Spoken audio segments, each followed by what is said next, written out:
1993 मध्ये मुंबई बॉम्ब स्फोटातील आरोपी सलीम कुत्ता सोबत उद्धव ठाकरे गटाचे महानगर प्रमुख सुधाकर बडगुजर यांनी पार्टी केल्याचे आरोप करत नितेश राणे यांनी विधानसभेत याबाबत व्हिडिओ दाखवल्यानंतर या प्रकरणाची चौकशी नाशिक पोलिसांनी सुरू केली आणि ज्या फार्म हाऊसमध्ये ही पार्टी झाली ते फार्म हाऊस सुधाकर बडगुजर यांच्या नातेवाईकांचं असल्याचं पोलीस तपासात निष्पन्न झालंय।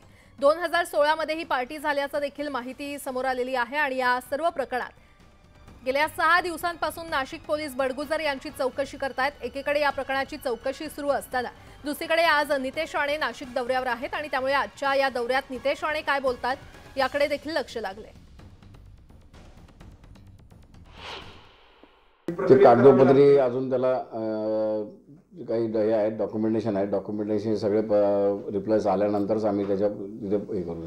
अजून काही डॉक्युमेंटेशन बाकीच आहेत, बरं अजून कारागृहातून डॉक्युमेंटेशनचं रिप्लाय यायचं आहे, त्या आल्यानंतर आम्हाला आणि ती प्रोसिजर आहे, त्या प्रोसिजरनंतरच आम्हाला तिथे पोहोचता येईल।